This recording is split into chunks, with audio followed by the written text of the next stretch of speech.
Білесіз бе, бұл әлемдегі ең қымбат йогурт. Бағасы $21.000, яғни 9.500.000 теңге. Аталмыш йогуртты ақштық Такори зергерлік компаниясы шығарады.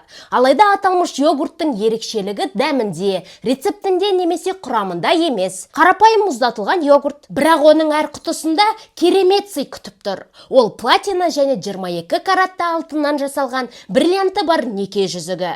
Аталмыш йогуртты сатып алғыңыз келсе, бір ай бұрын кезекке тұруыңыз керек. Себебі ақштық бақуатты жас жұбайлар арасында бұл йогурт үлкен сұранысқа ие. Мен де йогуртты жақсы көремін, бірақ бір құтысы үшін $21.000 жұмсауға дайын емеспін.